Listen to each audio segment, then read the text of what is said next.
नमस्कार दोस्तों, आज आप पढ़ेंगे frame a question beginning with who.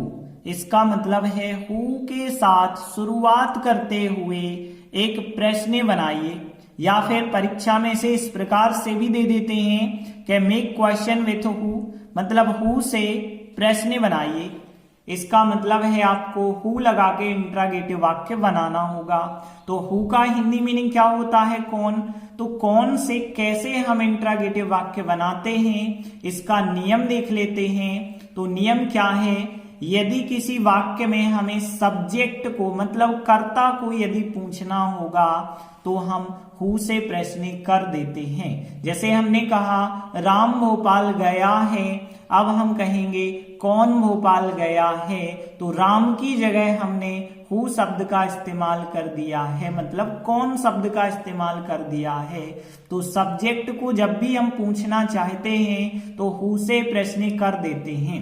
अब देखिए सब्जेक्ट की जगह हु का प्रयोग करते हैं, ये नियम है, इसका सरल सा नियम है, सब्जेक्ट की जगह हु का प्रयोग कर देते हैं।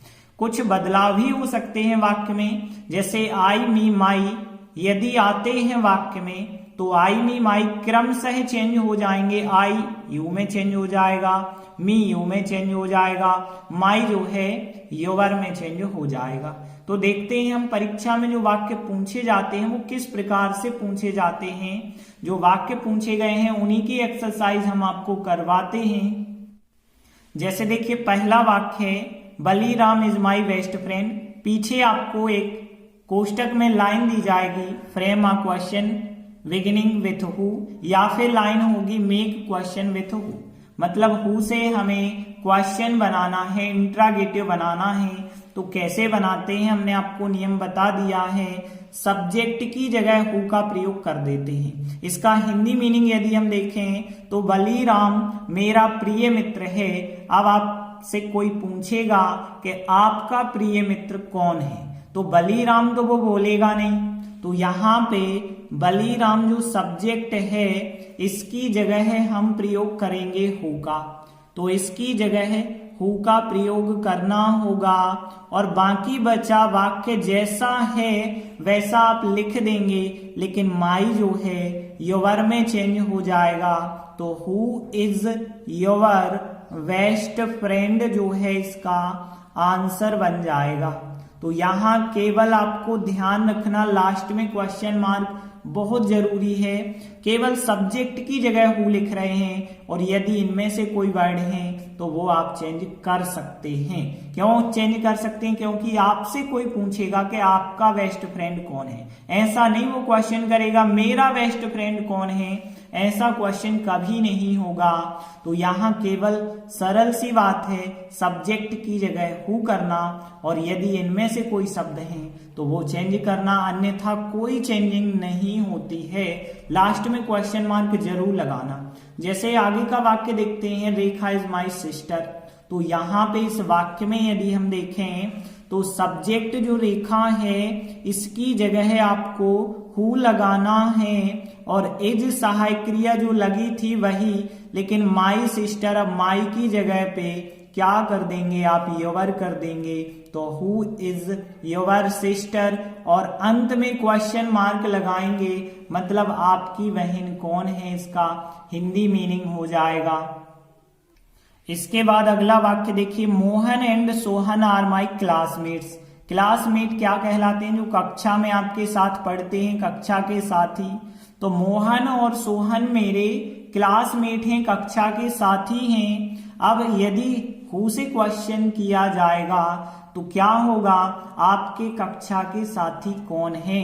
तो यहाँ पे जो सब्जेक्ट है मोहन और सोहन दोनों हैं सब्जेक्ट, तो दोनों की जगह हु का इस्तेमाल करेंगे और बाकी यहाँ पे आर सहायक क्रिया लगी थी वो लगी रहेगी, और जो माई है वो माई चेंज हो जाएगा योवर में, और क्लासमेट्स जो था ऑब्जेक्ट इसे आप वैसे का वैसा ही लिखेंगे और लास्ट में क्वेश्चन मार्क लगा देंगे। तो केवल हमने सब्जेक्ट की जगह हु किया और फिर आर सहायक क्रिया लगी थी वैसे ही लगाई, और माई क्लासमेट की जगह योर क्लासमेट्स हो जाएगा। तो फिर इसका हिंदी मीनिंग क्या हुआ कि आपके कक्षा के साथी कौन कौन है या कौन है। तो ध्यान देना, हु के हिसाब से इज भी लग सकता है, हु के हिसाब से आर भी लग सकता है।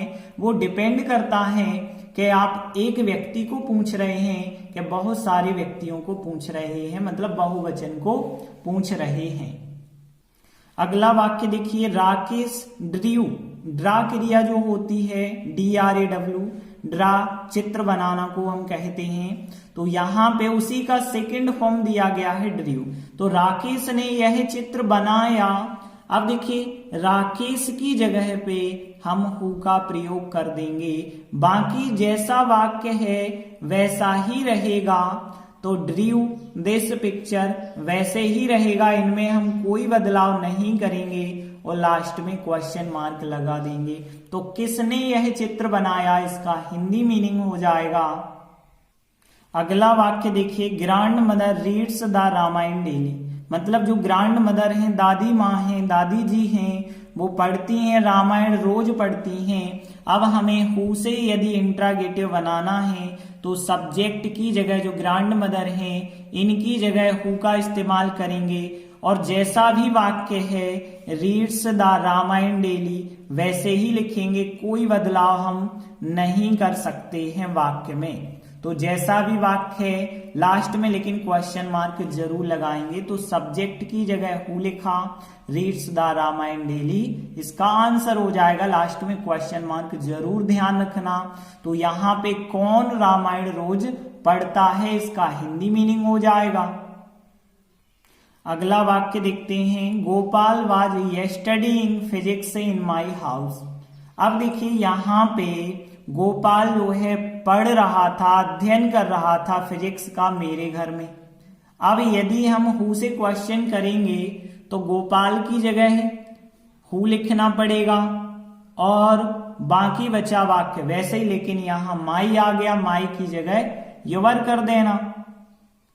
तो देखिए गोपाल की जगह हु लिखा, वाज यस्टरडीइंग फिजिक्स इन माई की जगह योर कर दिया जाएगा, योर हाउस और लास्ट में क्वेश्चन मार्क। इसका हिंदी मीनिंग क्या हो जाएगा कि आपके घर में फिजिक्स कौन पढ़ रहा था, इसका हिंदी मीनिंग हो जाएगा। तो देखिए हु वाले वाक्य तो आपसे बिल्कुल बन जाएंगे, इसमें तो कोई समस्या नहीं। एक और हम WH वर्ड देख लेते हैं, WHEN व्हेन का प्रयोग भी हम इंट्रागेटिव वाक्य को बनाने में करते हैं। तो व्हेन से वाक्य कैसे बनते हैं ये भी सीखते हैं। तो देखिए हम अब पढ़ेंगे make a question with when. When को हिंदी में कहते हैं कब। तो कब से यदि हमें एक क्वेश्चन बनाना हो तो कैसे इंट्रागेटिव वाक्य बनाएंगे, इसका भी नियम देख लेते हैं। तो देखिए व्हेन जो है समय को पूछता है, कब, क्योंकि व्हेन का हिंदी मीनिंग होता है कब। तो कब कोई टाइम पूछ लेगा तो हमें व्हेन का प्रयोग करना होगा और इंट्रागेटिव वाक्य बनाना होगा। और ध्यान रखना इसमें समय सूचक शब्दों को हटा दिया जाता है जब व्हेन से प्रश्न करते हैं। जैसे एग्जाम्पल हम कहें राम 10 बजे स्कूल जाता है। अब इसको यदि व्हेन से आप बनाएंगे तो कहेंगे राम कब स्कूल जाता है। अब 10 बजे आप हटा दोगे, उसकी जगह व्हेन शब्द का इस्तेमाल करेंगे हम कब का। तो व्हेन जो है सबसे पहले आपको लिखना है, ध्यान रखना है। और व्हेन शुरुआत में लिखने के बाद बाकी बचा वाक्य जो है हमें इंट्रागेटिव बना देना होगा। एग्जाम्पल में हम और अच्छे से क्लियर कर लेते हैं। जैसे देखिए the children come here eight 6 PM और लास्ट में जो है आपको एक कोष्टक में ये लाइन लिखी होगी make a question with when, मतलब व्हेन से इंट्रागेटिव वाक्य बनाना है। तो देखिए इसका हिंदी मीनिंग पहले देखें, the children come here eight 6 PM। तो इसका मतलब क्या है कि बच्चे आते हैं यहाँ शाम के 6 बजे आते हैं। तो बच्चे यहाँ शाम के 6 बजे आते हैं। अब आप जब व्हेन से प्रश्न करोगे तो इसका हिंदी मीनिंग क्या निकलने लगेगा कि बच्चे यहाँ कब आते हैं। मतलब जो टाइम है वो टाइम तो हटेगा, साथ में प्रीपोजिशन भी हट जाएगी। तो एट 6 PM अब हट जाएगा, इसकी जगह पे कौन सा शब्द आ जाएगा, व्हेन शब्द आ जाएगा। और बाकी बचा वाक्य जो है द चिल्ड्रन कम हियर, इसे हम इंट्रागेटिव बना देंगे। तो कैसे बनाएंगे, सहायक क्रिया आगे करके, सहायक क्रिया ही नहीं लगी है तो हम क्रिया की ओर देखें। कम है फर्स्ट फॉर्म, जब भी फर्स्ट फॉर्म हो तो डू सहायक क्रिया को हम सब्जेक्ट के आगे कर देते हैं।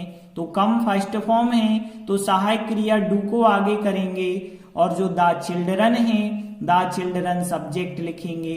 और अब कम का फर्स्ट फॉर्म कम ही रहेगा, और हियर बचा था तो हियर लिखा, और लास्ट में हम क्वेश्चन मार्क लगा देंगे। तो फिर आंसर क्या बना, व्हेन इसकी जगह है, और ये इंट्रागेटिव वाक्य कम फर्स्ट फॉर्म है, इस वजह से डू सहायक क्रिया आगे, बाकी द चिल्ड्रन कम का फर्स्ट फॉर्म कम ही रहेगा, और हियर अंत में क्वेश्चन मार्क। हिंदी मीनिंग क्या हो जाएगा कि बच्चे यहां कब आते हैं, इसका हिंदी मीनिंग हो जाएगा। अगला वाक्य देखिए, father reads the newspaper in the morning, के पिताजी जो है पढ़ते हैं, अखबार पढ़ते हैं मॉर्निंग में, मतलब पिताजी सुबह अखबार पढ़ते हैं। अब आपको जो टाइम होता है वो टाइम बजे का भी हो सकता है, और हो सकता है किसी महीने का, मॉर्निंग इवनिंग का, किसी सन का दे दिया जाए। तो टाइम कई प्रकार से हो सकता है, ऐसा नहीं कि जो घड़ी वाला टाइम है वही टाइम की हम बात कर रहे हैं, नो, कोई भी टाइम हो सकता है। तो पिताजी सुबह जो है न्यूज़पेपर पढ़ते हैं। अब इन द मॉर्निंग हटा के उसकी जगह व्हेन शब्द का इस्तेमाल करेंगे, कब। और फिर बाकी फादर रीड्स द न्यूज़पेपर वाक्य बचा है, इसे इंट्रागेटिव वाक्य बनाएंगे, सहायक क्रिया आगे रखेंगे, सहायक क्रिया है नहीं वाक्य में, लेकिन रीड्स जो है एस वाला फॉर्म है, और एस वाला फॉर्म जब मिलता है तो हम डज सहायक क्रिया आगे कर देते हैं। तो डज जो है फादर के आगे हो जाएगा, तो डज आगे हो गई, फिर फादर। अब जो रीड्स था वो रीड होगा केवल, और बाकी द न्यूज़पेपर जो था वो द न्यूज़पेपर आप वैसे ही लिख देंगे। तो द न्यूज़पेपर जो है बाकी बचा था, और अंत में क्वेश्चन मार्क जरूर लगाएंगे। तो फिर देखिए क्या किया आपने, इसकी जगह व्हेन, रीड्स था एस वाला फॉर्म, डज सहायक क्रिया आगे करी, फादर, और फिर रीड्स का लेकिन आप फर्स्ट फॉर्म ध्यान रखना, जब भी डू, डज या डिड लग जाए तो फर्स्ट फॉर्म ही क्रिया का होता है। द न्यूज़पेपर और क्वेश्चन मार्क, हिंदी मीनिंग हो जाएगा कि पिताजी न्यूज़पेपर कब पढ़ते हैं। अगला वाक्य देखिए, he will go to Mumbai on Monday, मतलब वह जो है मुंबई जाएगा, कब जाएगा, मंडे को जाएगा, सोमवार को जाएगा। अब यहाँ पे जो टाइम है ऑन मंडे, ये टाइम जो है आपको हटा देना होगा, क्योंकि हम जो है व्हेन से क्वेश्चन कर रहे हैं, इस वजह से टाइम हट जाएगा। बाकी he will go to Mumbai जो वाक्य बचा है, इसे इंट्रागेटिव बना के लिख देना। तो विल सहायक क्रिया दी गई है, आगे कर देना, सब्जेक्ट के आगे कर देना विल, तो विल ही हो जाएगा। बाकी वाक्य जैसा है वैसा ही लिख देना, गो टू मुंबई जो है इसका आंसर हो जाएगा, लेकिन अंत में क्वेश्चन मार्क जरूर लगाना। तो हमने क्या किया है, जो समय दिया गया था उसकी जगह हमने व्हेन का इस्तेमाल किया, बाकी बचा वाक्य इंट्रागेटिव बनाया, बस विल को आगे करके इंट्रागेटिव, और लास्ट में क्वेश्चन मार्क लगा दिया। तो हिंदी मीनिंग क्या हो गया कि वह जो है मुंबई कब जाएगा। अगला वाक्य देखिए, India will win the world cup in the next year, जो इंडिया है वो वर्ल्ड कप जीतेगी, अगले साल जीतेगी, अगले साल में जीतेगी। तो ये हो गया आपका टाइम। तो टाइम की जगह आप व्हेन का इस्तेमाल कर दोगे, बाकी बचा वाक्य इंट्रागेटिव हम बना देंगे। तो विल सहायक क्रिया इसमें दी गई है, तो विल को हम आगे कर देंगे, इंडिया के आगे कर देंगे विल को। तो यहाँ पे विल सहायक क्रिया आगे आ जाएगी, तो विल इंडिया, और फिर विन द वर्ल्ड कप जो है इसका आंसर बन जाएगा। और लास्ट में क्वेश्चन मार्क जरूर लगाएं। तो इसका हिंदी मीनिंग फिर क्या हो गया कि इंडिया वर्ल्ड कप कब जीतेगी। तो इस प्रकार से हमने व्हेन से इंट्रागेटिव वाक्य बनाना भी सीख लिया और हु से इंट्रागेटिव वाक्य भी बनाना सीख लिया। तो अब इन वाक्यों में तो आपको कोई समस्या नहीं होगी, और फिर भी समस्या है तो हमें कमेंट के द्वारा बताएं। धन्यवाद।